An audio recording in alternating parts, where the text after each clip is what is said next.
Hey everyone, this is Mason Hutchison, and you're listening to HerbRally, your daily herbal podcast. We come out with new episodes about 5 days a week, so be sure to tune in often.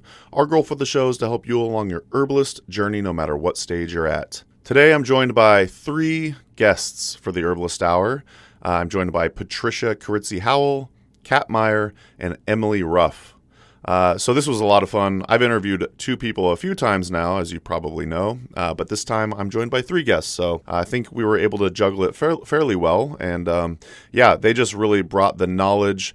Between the 3 of them, they have 70 years of herbalism experience, and they answer all sorts of questions surrounding being a clinical herbalist, which is appropriate because they just came out with a new course called Crafting Your Herbal Practice, which I highly recommend you check out. If you're looking to up your clinical herbalism game, you could go to yourherbalpractice.com to learn more. Again, that's yourherbalpractice.com to learn more. And I just had a lot of fun. We just interviewed Patricia, a couple weeks back, so you can listen to that full interview with her.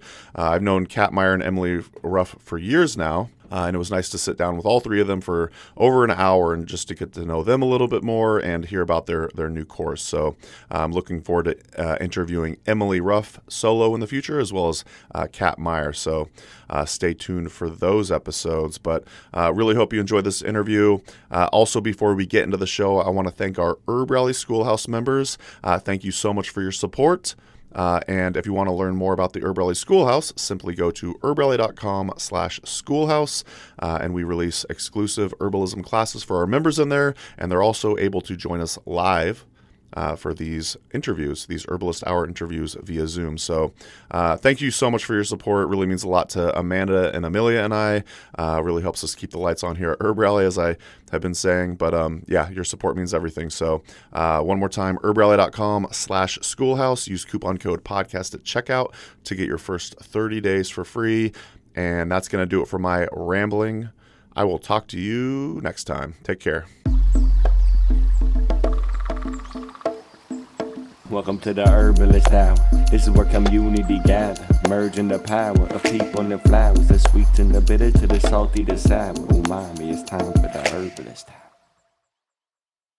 All right, well, welcome back to the Herbalist Hour. Today I'm joined by Patricia Kyritsi Howell, Kat Maier, and Emily Ruff, and they just created a new course that's coming out somewhat soonish. It's called Crafting Your Herbal Practice, and I'm excited to learn all about that. And they're going to be answering some questions, not just about the course itself, but just super helpful questions for clinical herbalists in general. Why don't we kick things off with some brief introductions? And Patricia, why don't we start with you? Sure. Happy to be here, Mason, and thanks for all the work you're doing with HerbRally. It's really inspiring. I'm in the Southern Appalachians in North Georgia. I have an herb school here, Batana Logos School for Herbal Studies. Been here for about 30 years, doing a lot of work with teaching people about plants of this region, and also mentoring, which is, I closed my clinical practice in 2018, and since then have really just spent a lot of my time working with student practitioners who are interested in, taking all that they've learned and starting to use it to help people and their families and their communities. So I find that work really inspiring. And so when Kat and Emily and I sort of started talking about how we could use that, recognition of that need, I was really excited to collaborate with them, and I'm excited about our course. Love it. How about you, Kat? Yeah, I want to echo Patricia's deep gratitude for all of your work, Mason. Before we begin to talk about us, just what you're doing, who you're interviewing. I am learning so much about our community, especially West Coast herbalists. I just love getting all the different terrains, and you're just so fun and just really enjoyable. So I wasn't prompted to say this, but this I'll pay you later. Gift on Mason. So become a member. I mean, this is such a resource, your schoolhouse and all of that. So thank you so much, Kat. Yeah, from the heart. So I'm coming to you all from Charlottesville, Virginia. And I have a school, Sacred Plant Traditions. I've had here 20 years. Can't believe we've been here that long. And so it's a botanical sanctuary. It's a downtown botanical sanctuary. All three of us are deeply involved with United Plant Savers, and that's near and dear to our heart. And so this is a sample or a template of an urban sanctuary, and that's really tied into a lot of my classes. I used to run a clinical program, but I'm evolving into other classes now, and hence the creation of the class we'll be talking about. But yeah, I have, I'm really enjoying traveling and teaching now. And my book, Energetic Herbalism, has been sort of a shift into a new direction. So. Right on. How about you, Emily? Hey, like Kat and Patricia said, it's just an honor to be included in the amazing other herbalists that have preceded us on your show here, and just an humble honor of all the ways you support schools and conferences and budding herbalists around the country with all the resources you and Amanda provide. My name's Emily Ruff. My pronouns are she, her, and I'm tuning in today from unceded Abenaki territory known as Central Vermont, from a little tiny spot on top of a mountain known as Sage Mountain, which was Rosemary Gladstar's home and teaching center for 30 years. I moved here from a very hyper-urban school environment about 5 years ago down in Central Florida in Orlando area to continue Rosemary's legacy of conservation and education and healing. And with the Florida School of Holistic Living and through other ventures, I've been teaching herbalism for about 25 years. And I'm really excited to be collaborating with some of my favorite teachers and friends, Kat and Patricia, to find ways to continue supporting the herbal community now more than ever. I feel like we all need an herbalist in every home and a community herbalist in every community to foster and support the health of our communities. So humble honor to be here with all of you. Mm-hmm. Thanks for the intros. And of course, thanks for the kudos. We've been doing a segment on the Herbalist Hour, some of the episodes called Giving Flowers, where we basically, I ask the guests to give flowers to different people that help them along their herbalist journey or just in life in general. And I feel like I got a lot of flowers right there. So I really appreciate that. That was really sweet and gave me goosebumps and all of these tingles and nice feels. So thank you so much.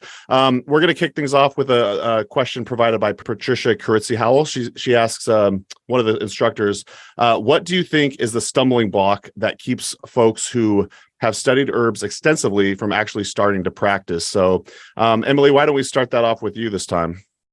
Sure, absolutely. That's a great question, Patricia, and one that I hear a lot from my own students and, fluttering around at conferences and just through the community. And I think what my own experience was, and what I know a lot of my peers' experience has been, is that there is not a cookie cutter, one size fits all framework for transitioning from an herbal student to an herbal practitioner in a community. And so it really requires both a solid knowledge of herbalism and also a solid foundation of entrepreneurialism, which is not by nature what a lot of us sort of have blossomed into. Where our fingernails are dirty from digging in the garden and our, apothecaries are rich with the medicines we've made, and our head is full of knowledge of the phytoconstituents and the anatomy and physiology. But when it comes to packaging that all together and creating a right livelihood with it, there is not really like a framework or a foundation. It requires a lot of sort of creativity if we don't have those backgrounds in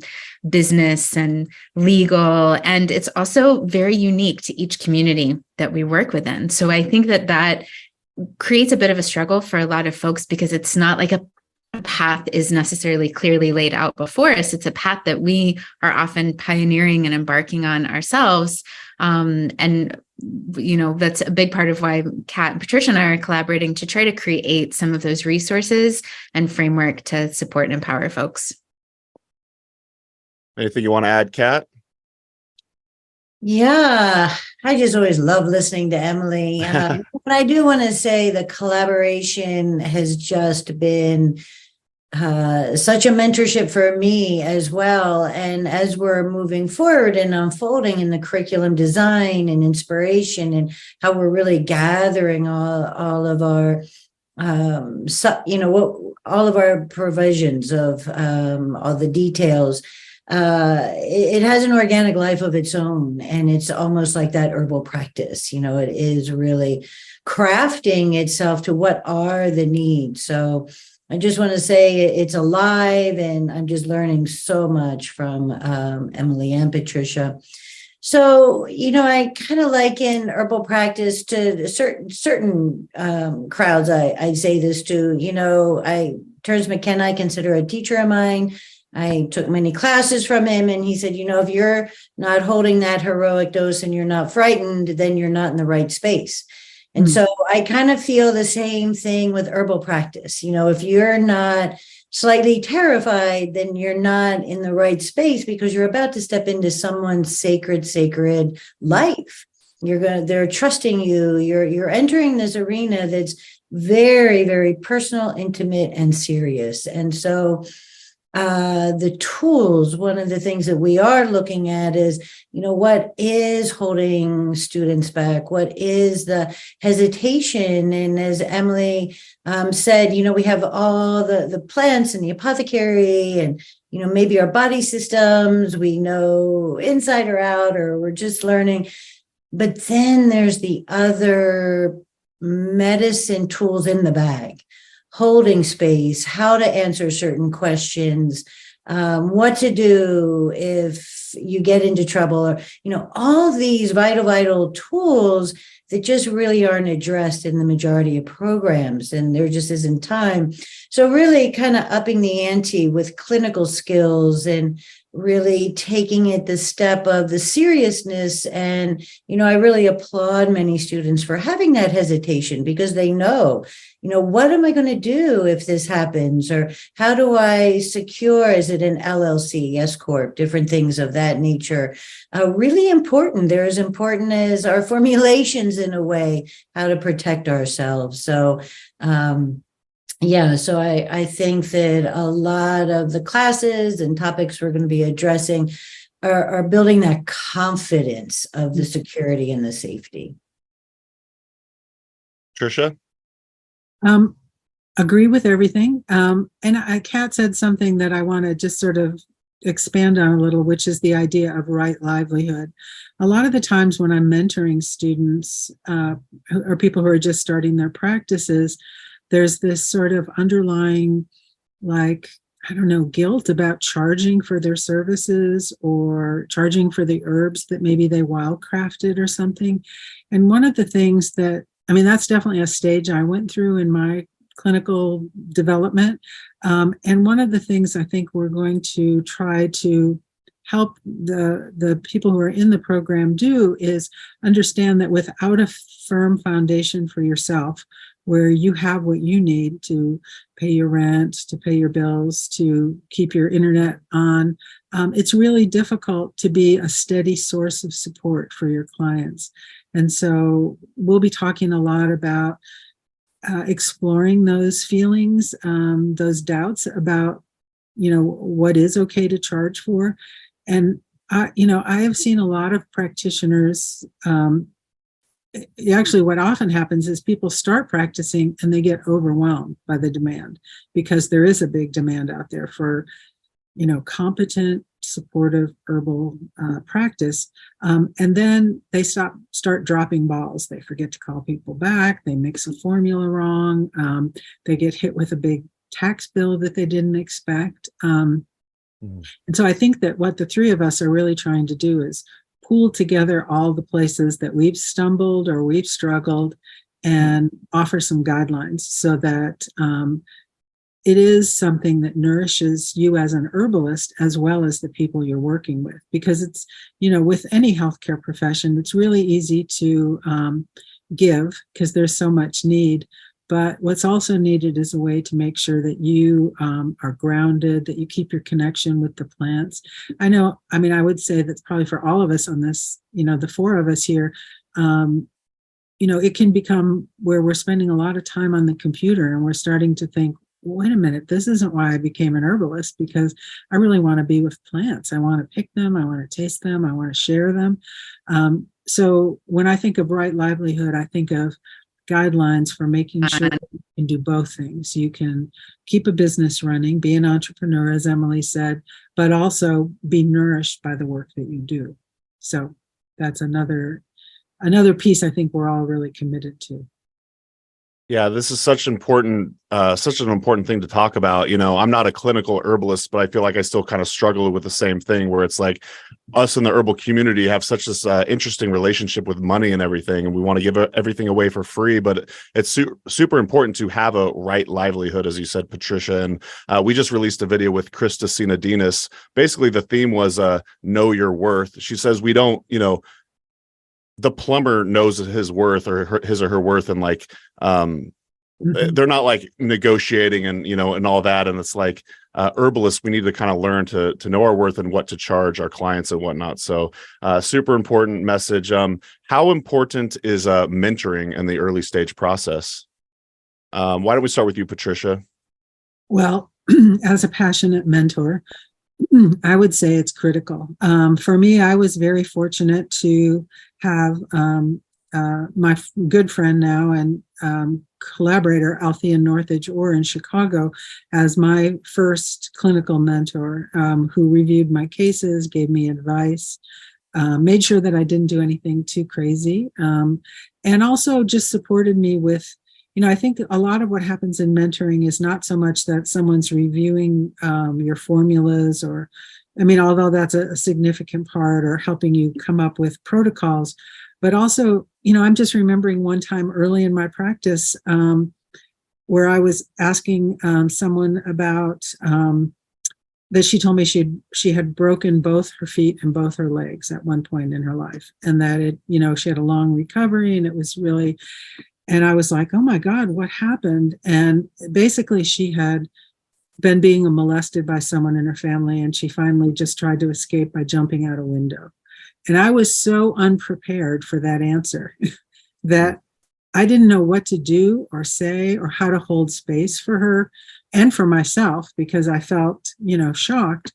And I don't think I handled it well. I just kind of went, oh, okay, so what about your bowel movements? It's like I didn't really know how to navigate that territory. And so that's one of the skill sets that we're going to be talking about, is how to handle those uncomfortable conversations in a way that's respectful of boundaries, yours and the person you're with, and also, creating that really safe space for those conversations to happen. And it's definitely not anything I've read about in the herb book. So it's something you learn through practice and through being authentic with the people you're working with. How about you, Emily? Yeah, I will, echo and just support everything that Patricia just shared. I think that even 20 years into a practice, having the support of a mentor is still something that really helps me identify my blind spots, helps me develop sort of creative strategies when a formulation that seems really solid and down pat and should be working isn't working. Being able to reflect off of someone and soundboard and share those ideas. And so I think especially those of us that are early on our practice journey, like being able to have both the affirmations that a mentor can provide that we're on the right track to help us build and establish our confidence, as well as keep steering us in appropriate directions. I talk a lot to students about the Hippocratic Oath and that, first pledge of do no harm. And I think that really for me was what a mentor provided in my early years of practice,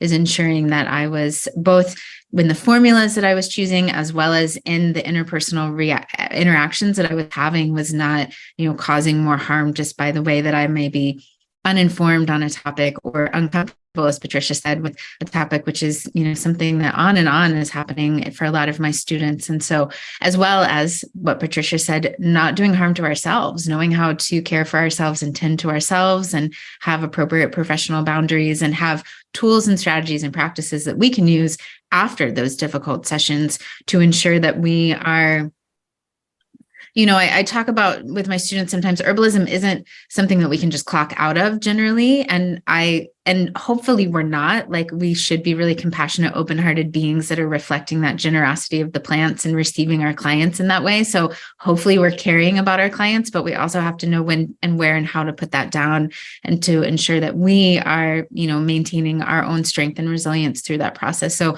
I think mentors are invaluable for supporting, especially folks early on their path in those things.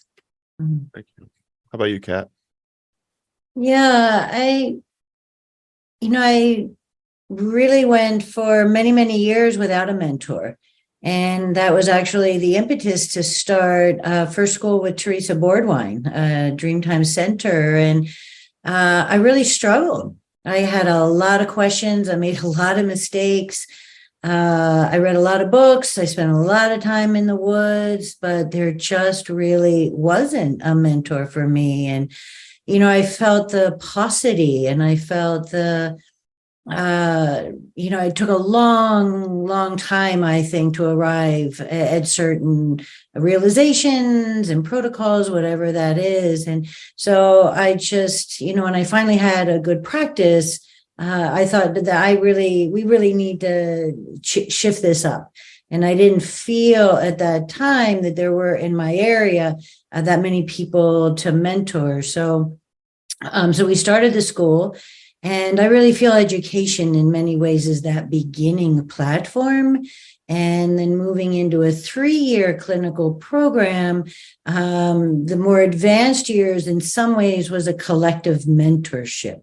And we held each other going through as a community. And in some ways that's, what this year that we're looking at, this training, and it's also, to say here, this is what a mentor can feel like.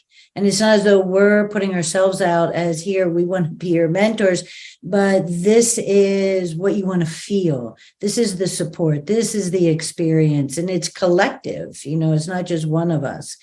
And herbalism, there's so many flavors and tastes and formulas. And, we're definitely not saying this is the way. We're not trying to standardize. We're giving our personal examples. We're hopefully bringing humor into what not to do, because we, early on, we were just out there without, lots of guidance. So it's so vital. It's really important. And I've been mentoring students as well now. And there are so many that have just been online.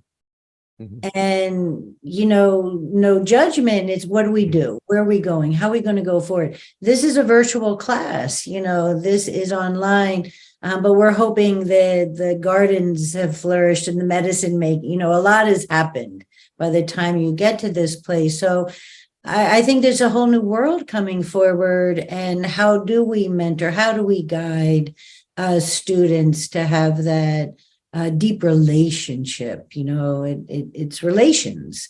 And how do we have relations, whether it's with a teacher or a guide or a classroom? I mean, we all know what happens at the end of 9 months. I joke and I said, we could call our schools the school of transformation, but we don't want to be new agers. We're herbalists, right? But after an herbal course, lives are changed, and they just thought, I'm just coming in to learn how to tend to my family. And it is profound. And so where do you go from there? So just, the leadership, the mentorship is really invaluable, and it can come in a lot of different forms. Yeah, I want to say I read on your website, between the three of you, there's 70 years of experience. So, the students would have a lot to gain there. Something that came up for me, and maybe we could talk about this later on in the episode when we talk more about the nuts and bolts of the course itself. But I guess, Kat, maybe if you want to continue on, and again, we could save this for later, but what's the difference between, say, a mentorship and just, say, like attending a class or a course where you have like a teacher teaching herbalism and whatnot? Is there a difference? Or do you have any answer to that? Or would you like to just answer that later on when we talk about the course itself? We're here now. And sure. So when I talk about my clinical, and I don't want to make it about that curriculum, but we're all talking about education. This is whether anybody even looks at our class. This is for the whole community. my small clinic classes is pretty individual. And I do make myself available for the one-on-one. And also, it's in that community that when my students watch another student do an intake, they're like, wow, I never would have thought to have asked that. Mm-hmm. Or, wow, I won't ask it that way. So there's this constant reflection as we're doing this in front, and I have a certain way that I hold it, and it's not open to all these questions. It's, just between that student herbalist. So it's exponential in some ways. I have really found I can get up there and I can do the intake, but when they see their fellow students struggling with certain issues or different places, there's this collective learning of, what would I have said? Oh my God, they were so brilliant. I would have been so nervous at that point. So for me, that form brought in so many other teachings than I could have one-on-one. They were teaching each other and sharing in that way. So there's so many different models, but we're always talking, but there's nothing like getting somebody in need, not just a volunteer as a cousin, but somebody really in a space, and how do we show up for them? That, I don't know, that answers the question, but both are really helpful. And I've mentored folks that don't have that ability, don't have a class. And, I just think the in-person group learning is huge because of what happens in between the spaces, things I don't even know about. Halfway through, I'll realize that in between with the students, things are going on, things are being shared, and it's just making that whole experience that much more richer and more multidimensional than I could even attempt.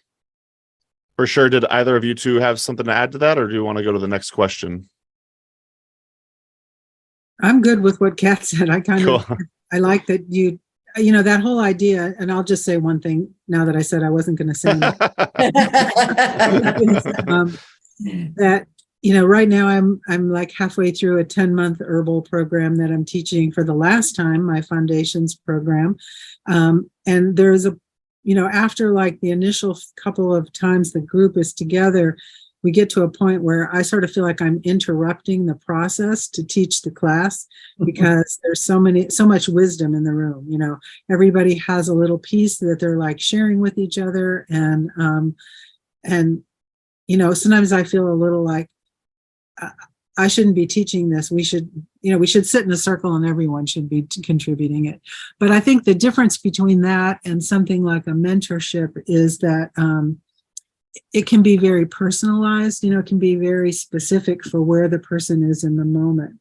And that's one of the things we've been really hammering out as we put the curriculum together is how to do something online and have it meet the needs of each of the students. So we're limiting the class size.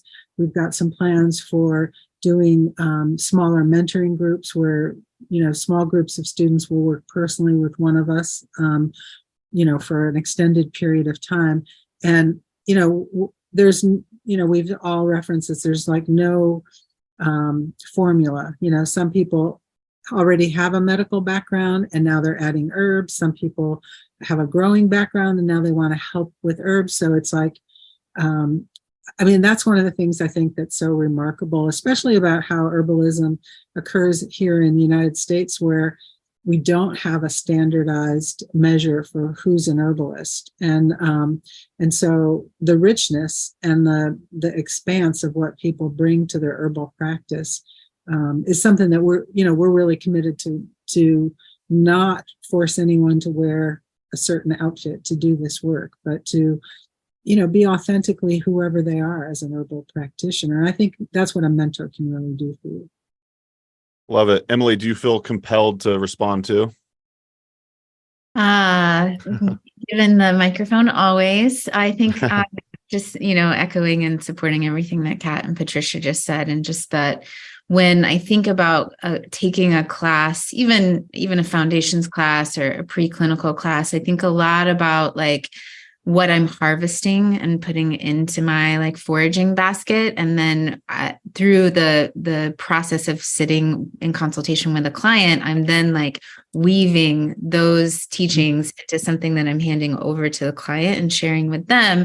And the mentorship is sort of then like a reflection on what is this craft that I've just created from all of these amazing bits of wisdom that I've gleaned from the classes and have woven together in this very personalized thing that I'm sharing with my client. And so I think that, they work hand in hand. We have to have that education and that experience to have a full basket of tools to share with our client. But then, the refining process, the alchemizing, the polishing, I think comes through the mentorship.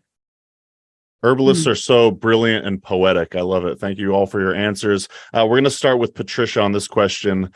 Do herbalists really need to be in business, in quotes, or can they just let it all flow organically? Oh, I made that question, didn't I? You sure did. You made the first like 7 or 8. Well, I had a double shot of espresso before I sent you that email, just in full disclosure. Fair enough. I would contrast what I think now with what happened to me, which was, I just sort of stumbled into it. I started with people I knew, who knew I knew something about herbs. Then, I think a transition occurred when people I didn't know started contacting me. And that was when I really had to scramble to figure out what I was doing. Because before that, it was like, yeah, come over to my house. We'll talk. I'll make some tea. I have some questions for you. But then when people I didn't know started asking me for help, and then they referred somebody else in their family, that's when I really realized, like, I don't really have what I need to do this in a way that's ethical. And also, that I'm available for them, when they need something on the weekend, or they run out of a formula, do I still have the herbs? All of those little logistical considerations. And I dropped a lot of balls, and I also, made a lot of mistakes with what I was doing. And so I think that now we're in a very different place, how herbalism is thought of in the United States. It was very much, there were like 2 herb schools in the 80s. So it was very, very different. So now I think that when somebody says they're an herbalist, automatically people have certain expectations of them. And I really encourage people to take themselves seriously so that when their practice does start to roll, that they have everything they need to do it and they're not scrambling to catch up. So I'm very business oriented in my work. I believe that, knowing about sales tax, knowing about wholesale accounts, having a bookkeeping system, having a system for your apothecary, that doing all of that behind the scenes work allows you to be fully present when you're with somebody and talking to them about their health issues. And I think without that, it does contribute to, the realistic, like, humbleness of, like, do I know enough to really help this person? But then also can make you feel like you're never ready and you're always trying to catch up. So I think you can do it both ways. I think one is much more anxiety producing and the other one is a lot more demanding on your time. So I've never heard it quite put like that. If you take care of all the not so sexy aspects, as you say on your website, the taxes and the accounting and whatnot, you're able to actually be much more present with your client when you're with them because you're not worried about it in the background and whatnot. So very well said, Patricia. How about you, Kat? Any input on that? Yeah, I've been practicing for 40 years. And so in the beginning, I was absolutely thrilled when someone would come seeking herbal help. And it's funny because, I started, again, I didn't have a school. I apprenticed to the plants, really. I didn't really have that many teachers. And I became a physician assistant, but to live in the rural area to study the plants, it was at a time when massage was not licensed. So I went and got the George Downey hand-drawn massage book. I, practiced massage. And so I would travel to really wealthy Virginians' home in the morning and give massage and then come study plants. And so I did that for about 7 years, studying the plants, growing the plants, making the medicine. And I say this to Mark Blumenthal, but I referred to myself as an herbalist when my community, when they said, oh, go to the herbalist, because I didn't know, I didn't know at what point are you an herbalist. And so it's a very different time. It was a very different environment. And I didn't have a lot of numbers. I didn't have QuickBooks. I had my handwritten, expenses and income. And so I know that you can have a practice without a business, because we have Tommy Bass, we have a lot of our traditional healers that, don't have that. And I very much support folks that feel safe. That's how they roll. That's organic for them. And that's beautiful, and there's a real freedom there. For me, when I really started coming into form, if you will, in the business sense, was with the school, because now I have a clinic where students are seeing people.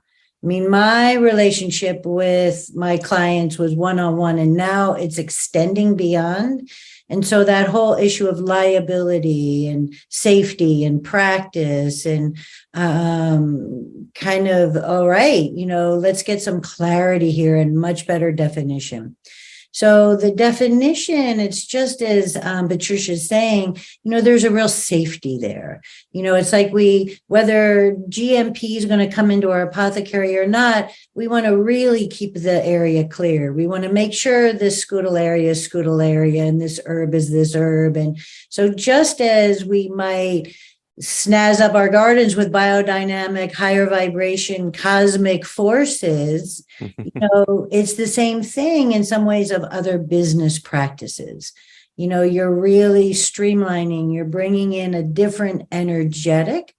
And yes, as Patricia says, it can make you safer. It can be clearer. It is also a very different environment than 40 years ago in rural Appalachia, out of my cabin, hauling water. So it's a different political environment. And because herbs are now really in a different place, for the profession in some ways, it's who are we and how are we representing? And that consistency. I remember Buhner was talking about how to set up a space. And he said, you really don't want things that'll charge. And I had a lot of Mennonite clients because that's who taught me herbalism. They did not go to the doctor. And so my sister said, God, it looks like all these yoni baskets. You got all this goddess stuff all around your house. And it was just baskets we were making. And I looked at the environment and I thought, oh, everybody is coming here. Christians are coming, Mennonites, Buddhists. How do I create a professional, neutral, and then some people feel comfortable with business? So I'm kind of getting off that business model. But we talk about this. How do you create a space? You want it yours. You want it your home. But what is safety? Safety comes in many, many forms to many different denominations. So, learning that way. So that's what's so beautiful about herbalism is there is no standardization. There is not that licensure. And also it's good practices. We have our daily meditation, we have our daily habits. And I want Emily to speak to this, but we spend, the first part of the course on self-care. Like this isn't, you cannot go out until, how are you? Do you have your system supported? And so I think always exist. And I totally dig what we're coming to, bringing this consciousness to practice and business and the questions. You can look at LLC S Corp and say, wow, I don't want that, but you've checked them off. You're not naive. You're not just assuming it's all good. You've done due diligence and you're arriving with, yeah, I love my simple practice. So much good stuff there. And that's a nice segue to you, Emily. Yeah, I think what both Patricia and Kat's reflections remind me of, I'm not sure I can add much novel to their sharing, but I think what you just said, Kat, I really want to riff on that for a second, because I feel like the evaluation of establishing a business versus just letting it flow organically is really about refining and crystallizing our intention. And being really clear when we approach a client and when we approach our community, and both knowing what we don't want to do as well as knowing what we do want to do, versus just sort of stumbling forth into it and saying, okay, it's going to be whatever it is. I think that the more clear we are with our intention, both what we are engaging and what we're deciding not to, really allows us to bring our fullest authenticity and integrity to our clients. And the other thing I just keep thinking about is this analogy of a business providing the banks of a river, and that we can really flow more fiercely and fully and powerfully if we have really solid banks. And so as someone who, whether it's my astrological chart or my upbringing or all the things in between, is not a business-minded person by nature, I have found that structure to really allow me to flow much more powerfully when I have those banks erected around me and that sort of foundation underneath me, and lets me meet my clients with, much more integrity and much more clarity.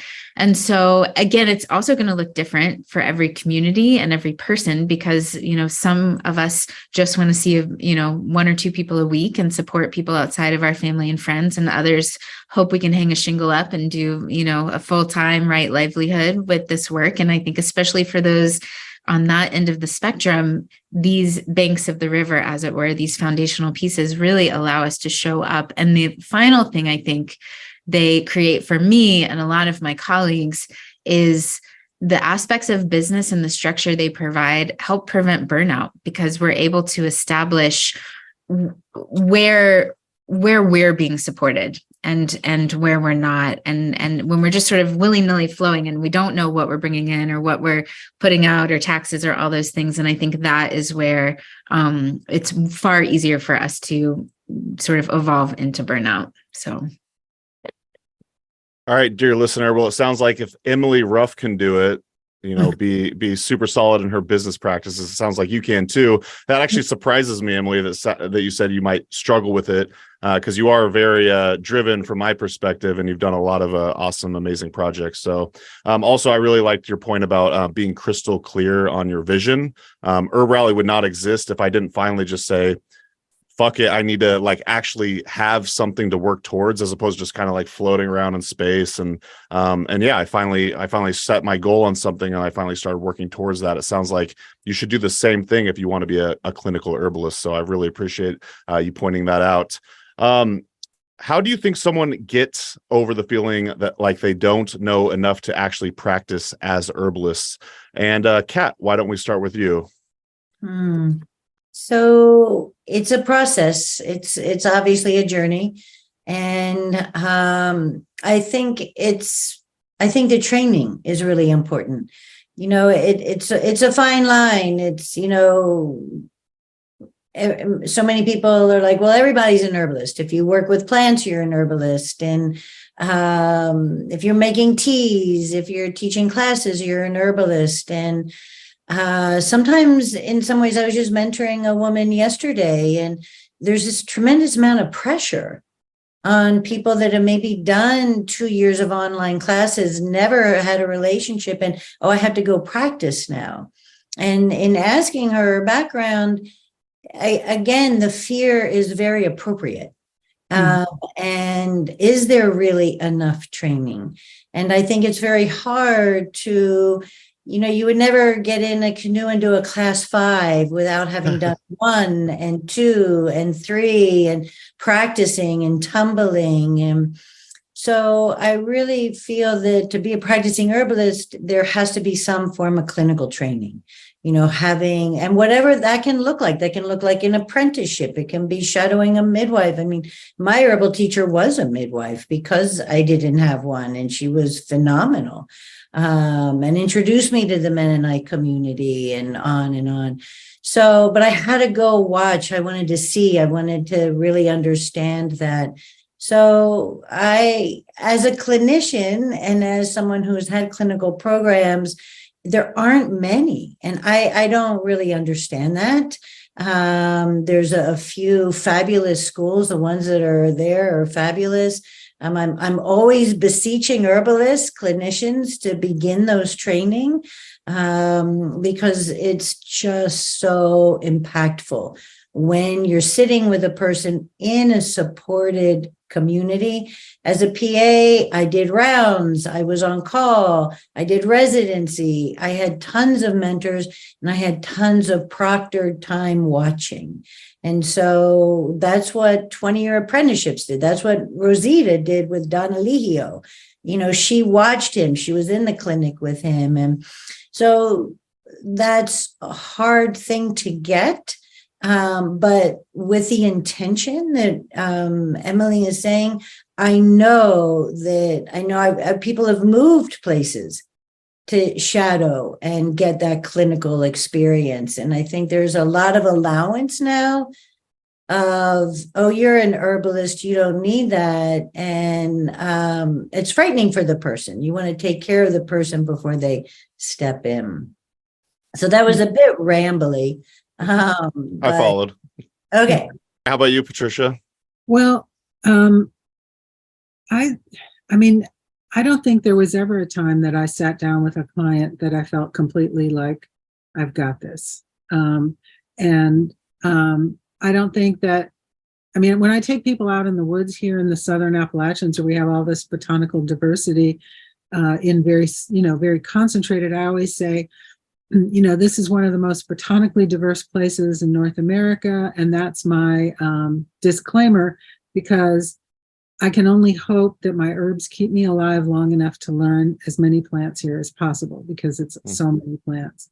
And I feel that way about practicing as an herbalist, because, we're always learning new things about how plants interact, what they do. There's always new understandings of how plants we thought we knew have qualities that we didn't. And so I think that it can make you a little anxious, because it's like, if I just didn't have to sleep, I could do everything I need to do and learn everything and do all the webinars. But at the same time, I think that like sitting with the I don't know is one of the ways you stay humble and you stay present, because when you really don't know exactly what's going to be called for in a consultation, you can be much more there. You can be much more attentive, because you realize that, they have the story, they have the narrative of how they got here, how they ended up in front of you. And your job is to just be a really good listener. And, I remember times when people would call me and say, I have MS and I want to come and talk to you. And I would look at every book I had on MS and try to understand what all the treatments were that were done in conventional medicine. And then Althea would say to me, are they sleeping? Are they digesting their food? Are they pooping? Are they happy? Do they move around when they can?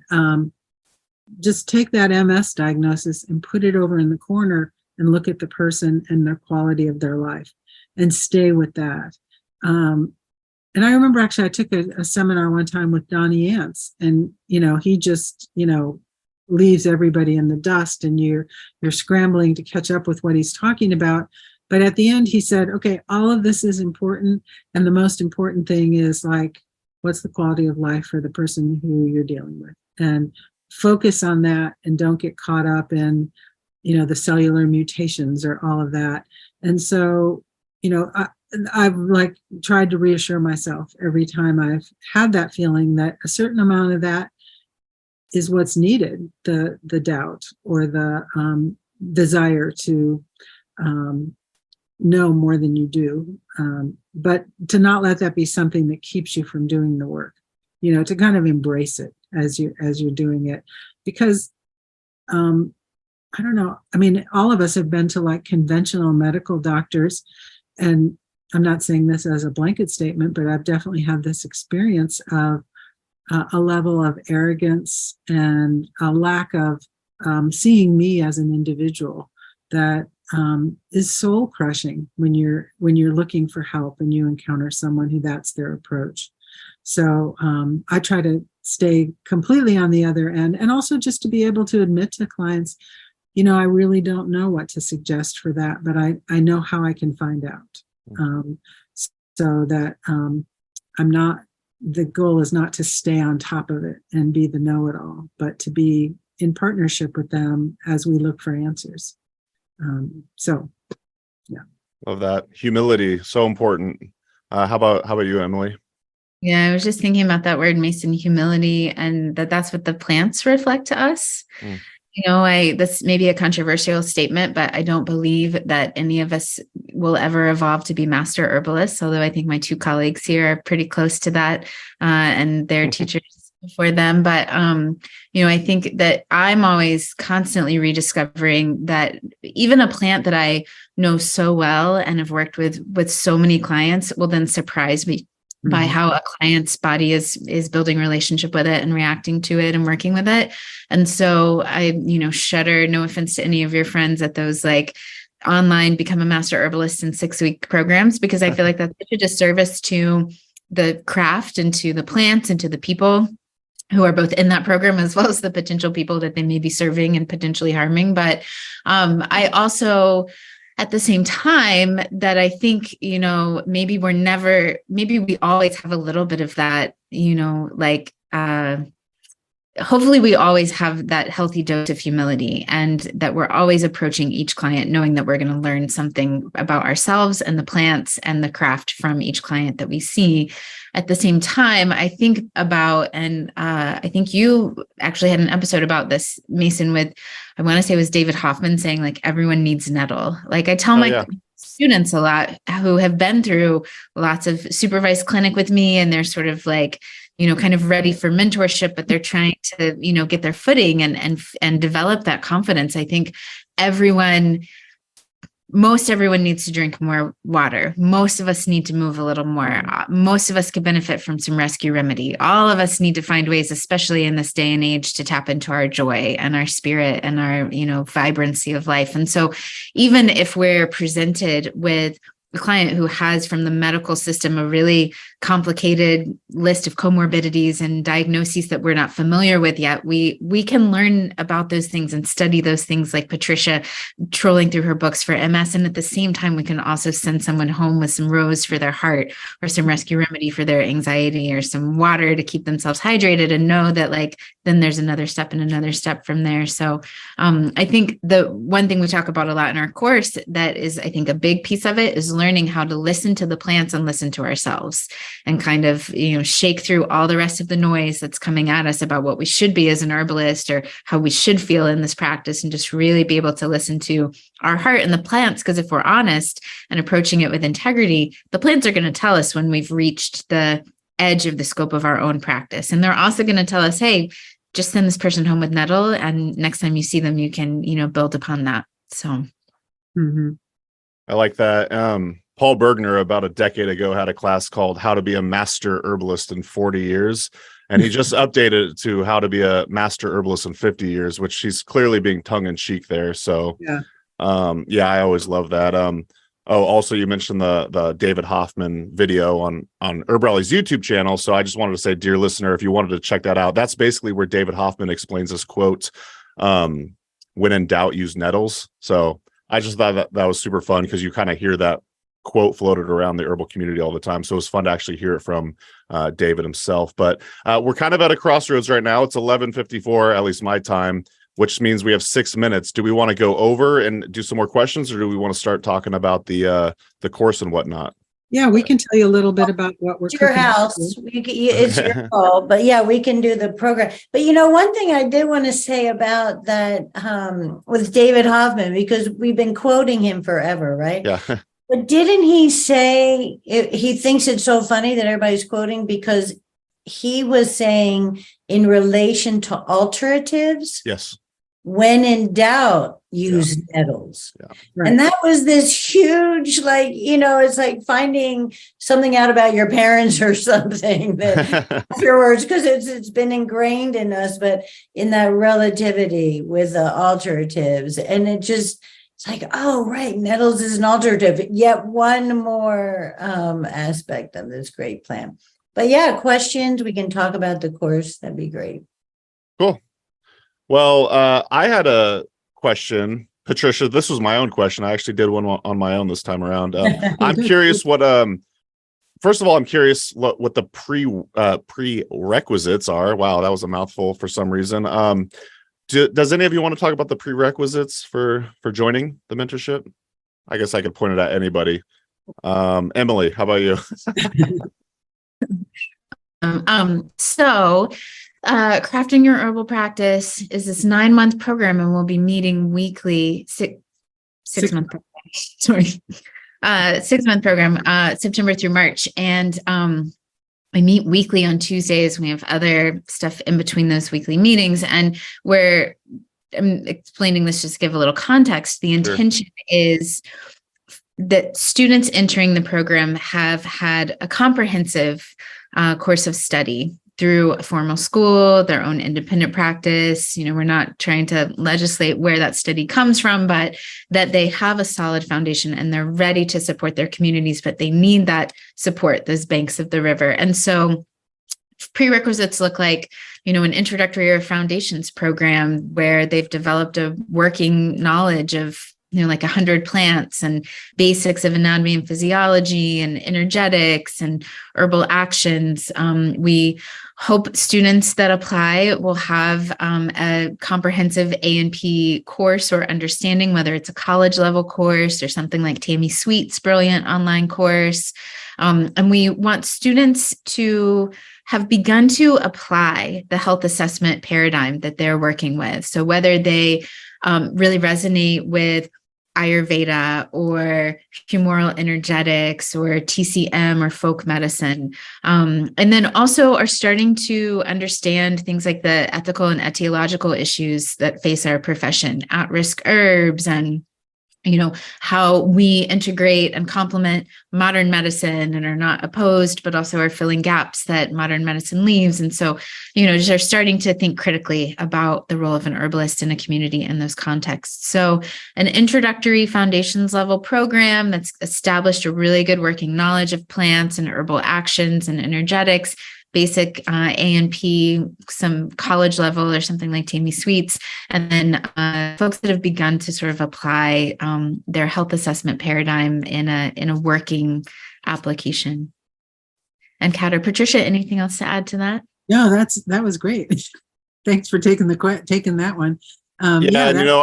Sorry, I realized that we're like an hour into the show and we haven't even said the website yet. So that's my bad as a shitty host here. I will be sure to include a custom intro, at least for the audio version. You can learn more about the course at yourherbalpractice.com. Again, that's yourherbalpractice.com. Links will be in the show notes as well as the YouTube video description. I was also curious about who are some of the guest teachers, or have you lined those up yet?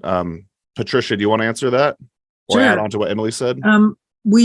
We've got a lot of people in the works. We're definitely going to be having Mimi Hernandez do some of the teaching as part of the program. She has done a lot of work over the years in coming up with resources for how to assess herbal research and online information. And she also really does a fantastic job with talking about herb-drug interactions and some of that information, which is its own little rabbit hole, to get down into that. So she's agreed. We have Jen Stovall, who has done a lot of work with harm reduction. She's going to be doing a class for us. So we have two ways guest teachers are going to be involved. We have those two doing actual live teaching as part of the, Tuesday webinars, but we're also going to do some sort of Mason Hutchinson type podcast interviews of people who have different types of practices. And those will be videos that students just watch on their own. So, so far we have confirmations from Charles Garcia, who's a practitioner out on the West Coast, the Correndissimo tradition. I think I'm pronouncing that correctly. I think Lucretia Van Dyke is going to be one of our interviewees. Who else? Do you guys? I'm blanking at this moment. Who else? Karen Dolan. Oh yeah, Karen Dolan, who is Janet. at MUIH and is a nutritionist as well. And Janet Kent. Yeah, Janet Kent from Terra Silva, who's done a lot of work with using herbs to work with mental health issues, has agreed to be interviewed. So we're going to use those guest teachers. And we have a couple other people that we've approached who haven't confirmed. And what we're going to just do is ask them, like, how did you structure your practice? How did you decide to do this? What's the context? Where do you see clients? How do you do billing? Just some of that, just to kind of shine a little flashlight into the behind the scenes of people who are practicing and who have, done it for a while and have a lot to contribute, because we want people to, try on different practitioner outfits and see which one feels good to them. So that's going to be, I think, a really exciting part of the program is to have those people's voices integrated. Absolutely. Yeah. And I'd say between the additional 5 or 6 or 7 different guest teachers you'll have, that's like an additional, 100 years of experience. So you can update your website. Kat, do you want to add on to more talking about the Crafting Your Herbal Practice course? Yeah, well, I love how it's being set up, because as we said, the first month will be really tending self. And what does that mean? And Emily has done a lot of work with her grief care and trauma. And so, each one of us is really sort of leading a month in a topic, but we're all present. We're all bringing our experiences to the table. But then we're also bringing lots and lots of resources. The format, we'll be using a certain platform that Emily is very familiar with her Moon course.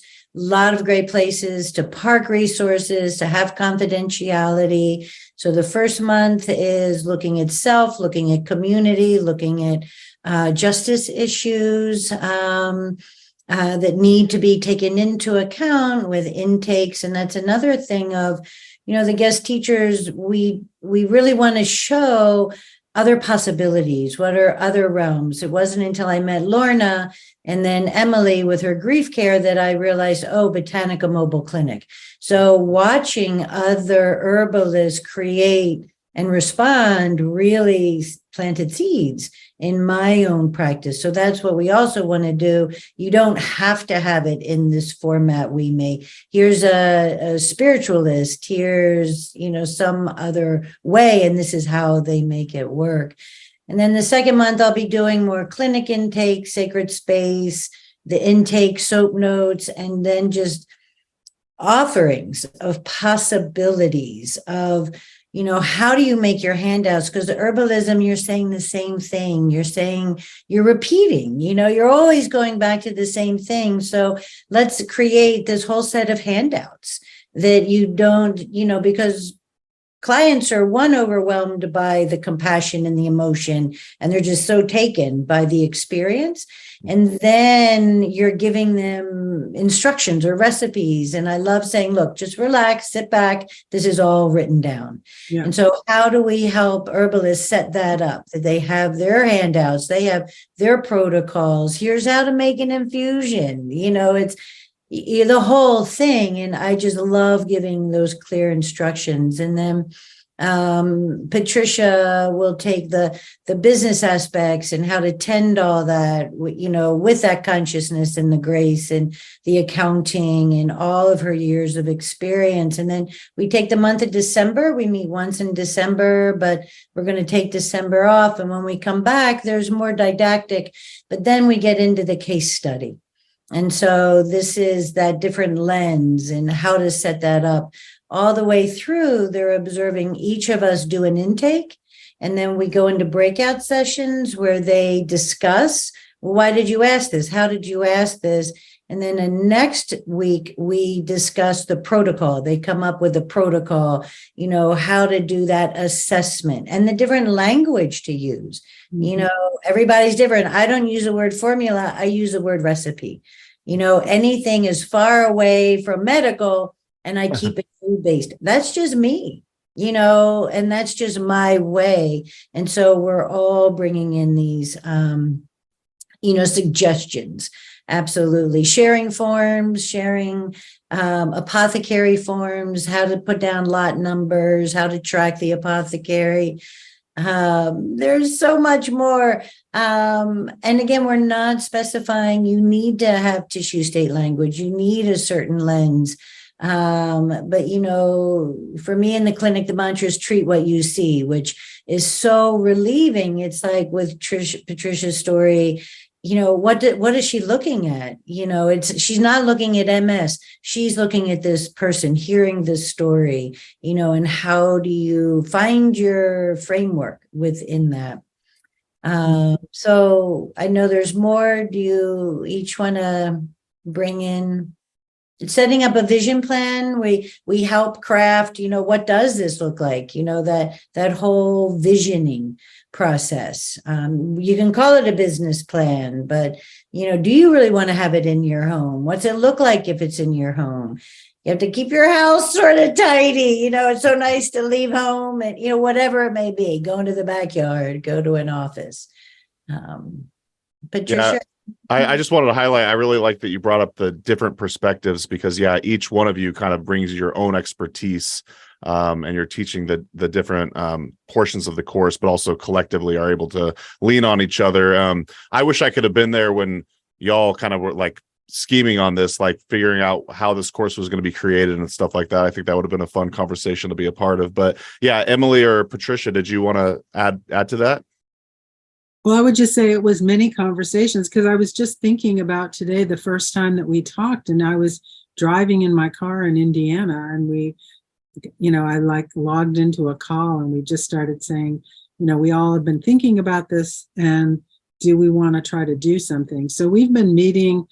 The program already started for us because we've been meeting once a week since last summer. Wow. To talk about how we want to set this up and all of that. But I think the other thing we're also going to be doing is dividing the group into smaller groups. And then each of the cohorts of 10 students will work with one of us very closely on a monthly basis. And that's where we'll be able to, hopefully overcome, some of the limitations of virtual learning, which is that, where we can interact with each other. And the platform we're using, I'm really excited about because it does allow the students to interact with each other outside of class, which is so critical. Emily, did you want to add anything or? Yeah, I think just kind of, piggybacking on what Patricia and Kat have said, just really, the framework of 6 months meeting weekly allows us to develop deeper relationships with each other and also with the plants and with the practice and really watch that evolve. And we'll be taking pauses throughout that 6 months to really sort of reflect and say, okay, how did I feel when I started? How do I feel now? Where do I hope to go? How do I feel now that we've sort of completed this and really, include that in the framework of how we're growing, being able to pause and reflect and track our progress along the journey. And there's all sorts of tools and, practical aspects of it, but it's really, as Patricia and Kat both highlighted, really, we're meeting virtually so that folks from all over Turtle Island and wherever else beyond can join us, but also establishing a really engaging, connected community through that, so that we students can feel the support of the three of us, as well as learn from one another, and develop those really strong banks so that their river can flow really powerfully in service to the plants and to their community. Yeah, I didn't know y'all were planning on, breaking up into groups of, say, 10 and whatnot. I think that's a really great idea. Again, dear listener, you can learn more at yourherbalpractice.com. I want to say it's the actual course is Crafting Your Herbal Practice. But yeah, when I first found out about this, I was like, wow, this is like a herbal dream team of sorts. So y'all are badasses, and I think you really complement each other very, very well. And yeah, great value. Please check them out, yourherbalpractice.com. I kind of want to end on one of the quotes that one of y'all wrote for the website, and I really liked it. It says, "Craft is a vehicle." Now, when you say craft is vehicle, I'm curious if that means crafting in your herbal practice, if you're referring to that. But craft is a vehicle for social change. As the world around and within us changes, so do we herbalists need to steward our craft. Do you all want to kind of speak on that? I kind of noticed it and really liked it. Emily, would you? Because I think you're the one that actually came up with that language. I was just thinking it was possibly Kat that did, but we also it's a collaboration. We spent lots of time, and I'll just say that, and then kind of turn it over to Kat. I think we've been in changing times for the 25 years that I've been practicing herbalism, but, in the last 3 years, it's undeniable that the changes in evolution are more rapid than ever before. And that is also reflected in the practice of herbalism, and more of us, seeing clients virtually or, connecting to different ways to support our community. And so really thinking about the herbal practice as a craft, something that we hone, something that we polish, something that we refine, something that we nurture, and also something that nourishes us in return, so that we can conceive of our role as herbalists in this sort of ecosystem of our community as something that is really moving forward social change. We have so many crises economically, financially, socially, environmentally that our communities are facing. And herbalists, I believe, and I believe my colleagues believe this as well, are not just here to